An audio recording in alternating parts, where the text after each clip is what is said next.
বন্দে পুরুষোত্তম, বন্দে পুরুষোত্তম।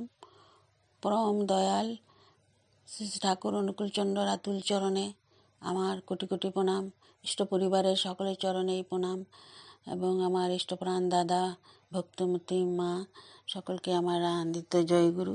তা আমি এখানে ঠাকুরেরই কিছু পুরানো দিনের স্মৃতি আপনাদের সামনে তুলে ধরছি।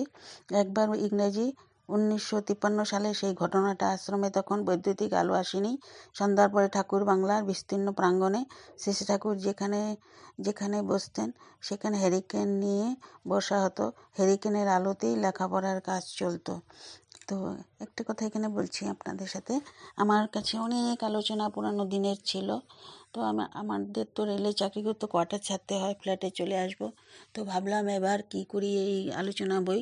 কেউ বললো মাটির নিচে রেখে দাও, নাহলে জলে ভাসায় দাও, আর যদি কেউ নিতে চায় দিতে পারো।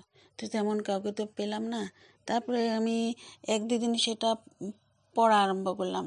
আগে তেমন সময় পেতাম না, পড়তে পারতাম না। তাই বললাম এগুলো কিছু করার আগে আমি একবার পড়ে দেখি। দেখলাম এত মহামূল্যবান অমৃত কথা সেখানে লেখা।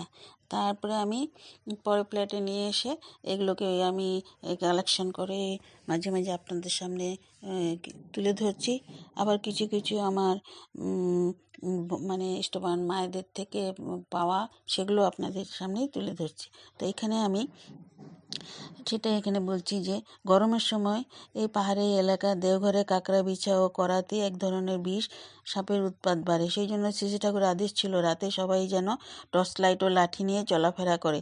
এর জন্য তিনি বহু মানুষকে একটি টর্চ আনিয়েও দিয়েছিলেন।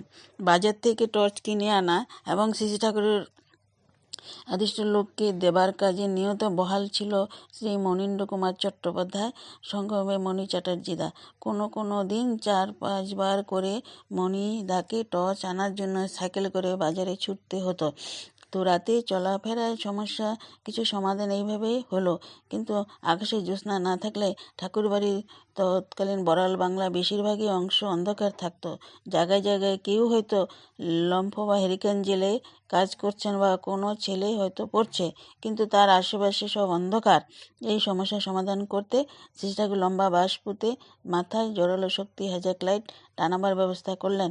সারা বাড়িতে, বিশেষ করে লোক চলাচলের স্থানগুলি গোটা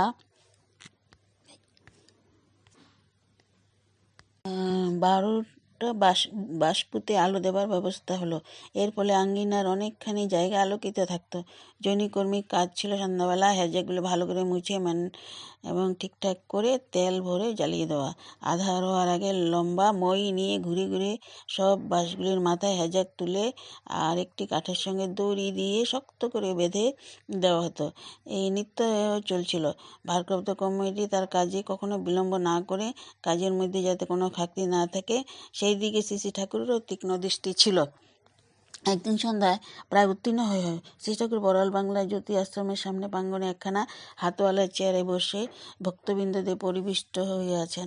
বিভিন্ন বিষয়ে কথা চলছে। হঠাৎ শ্রী ঠাকুর বললেন, আরে এখনো আলো টাঙানি কেন রে? তারপর কারণ অনুসরণ করতে উঠে হাঁটতে হাঁটতে বড়াল বাংলার প্রধান তোরণের দিকে এগোতে থাকলেন। ওই তোরণের ভিতরে ঢুকে বাম দিকে ছিল ভগীরথদা ডিসপেন্সারির সামনে বসে কর্মটি হ্যাজাকগুলি ঠিকঠাক করে জ্বালিয়ে নিতেন। তারপর এক এক করে সব জায়গায় টাঙাতেন। প্রথম আলো দেওয়া হতো ডিসপেন্সারির সামনে একটি বাঁশে। এর ফলে তোরণটির সামনেটা বেশ আলো হয়ে থাকতো। পরে অবশ্য বাঁশে টাঙানো হতো। আজ কর্মীটি ওখানে উবু হয়ে বসে কাজ করছেন। কোনো কারণে আজ তার দেরি হয়ে গেছে, তাই দ্রুত কাজ সারছেন। এই কারণে হোক, কাজের গাফিলতি, এটা কথা ঠিক।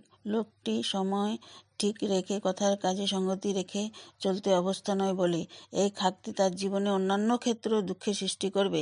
কিন্তু খাকতি পূরণের কী ব্যবস্থা নিলেন লোক শিক্ষক শ্রী ঠাকুর অনুকূলচন্দ্র? আলোগুলো জ্বালানো হয়ে গিয়েছিল।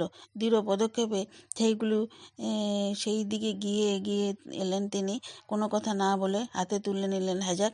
তারপর ডিসপেন্সারির সামনে বাঁশের গায়ে লাগানো লম্বা মইতে সোজা পা রাখলেন। ডান হাতে হ্যাজাক, বাম হাতে মইটি ধরছেন, উঠছেন আলো টাঙাতে। এখন পর্যন্ত কেউ বুঝতে পারেনি ঘটনাটা কি ঘটতে চলেছে শ্রী ঠাকুরের ক্রিয়াকলাপ দেখে। তখন সবাই সচকিত হলো, আর ওই কর্মীটিও। তার সে তার জায়গাতেই হস্কৃত হয়ে দাঁড়িয়েছিল। এখন কি ঘটনা ঘটে যাচ্ছে বুঝতে পেরে ভয়ে মিশ্র আত্মনাদ করে উঠল, ঠাকুর আমি এখনই টাঙাচ্ছি, তাড়াতাড়ি এসে ঠাকুরের কাছ থেকে হ্যাজাকটি নিতে গেলে ঠাকুর ওর হাত দিয়ে দিলেন, একপাশে সরে দাঁড়ালেন। তার উদ্দেশ্য সিদ্ধ হয়েছে, এইবার যা কাজ হয়ে যাবে। কর্মীটি তরতর করে উঠে বাঁশের আগে আলো টাঙাচ্ছে দেখে ঠাকুরও চেয়ারে বসলেন, স্বাভাবিকভাবে তামাক খেতে শুরু করলেন। এটাই কাউকে তিনি বকাবকি করলেন না, কাজের গাফিলতি কৈফিয়ত তলবও করলেন না, কিন্তু তার যাতে কোনো দিন আর ব্যাপারে ভুল না হয়, কোনো কাজে গড়িমসি না হয়, সে ব্যবস্থা করে দিলেন। দীপ্ত ভঙ্গিমায় লীলায়িত তার এই আচরণ কর্মীর হৃদয়ে এমন একটা অনুচ্চারিত প্রভাব বিস্তার করলো, সেই কথা বলতে হলো না, কিন্তু সময় মতনই কাজের প্রেরণা গাথা থাকলো তার প্রাণে। আরেকটি জায়গায় শরৎদা প্রশ্ন করেছিলেন, আমাদের জীবনে যে এত দুঃখ কষ্ট আসে সেটা কি পরমপিতার আশীর্বাদ? শ্রী ঠাকুর বললেন, দুঃখ কষ্ট আশীর্বাদ হয় যদি তা আদর্শের জন্য হয়। ততখানি অনুরাগ যদি থাকে, লোক দেখানো না হয়ে প্রকৃত ভালোবাসা যদি থাকে। ধরুন এই রাত 11টার সময় আমি আপনাকে বললাম রাবড়ি আনার কথা। এই রাত্রে এখান থেকে বাজারে গিয়ে রাবড়ি আনা তো কম পরিশ্রমের ব্যাপার নয়। রাস্তায় আপনার কষ্ট হবে, মাথার ঘাম পায়ে ফেলে যখন আপনি রাবড়িটা নিয়ে আমাকে খেতে দিলেন, আমি খেলাম, আপনার তখন মহাসুখ, কোনো কষ্টবোধ থাকে না। এই প্রলোভনে মানুষের কাছে কষ্ট আর কষ্ট থাকে না, কিন্তু ভালোবাসা নাই, বাধ্য হয়ে আপনাকে যেতে হলো, পা যেন এগোতে চায় না, বিরক্তি ও কষ্ট মনে হবে। তখন খানিকটা দূর ঘুরে এসে বলবেন যে পেলাম না, তা বলেও অবশ্য শান্তি পাবেন না, মনে একটা খোঁচা লেগে থাকবে। তার ফলে বাড়ি যেয়ে হয়তো 3 দিন অসুখ হয়ে পড়ে থাকবেন। আসল জিনিস লাভ, অ্যাডারেন্স, ইন্টারেস্ট,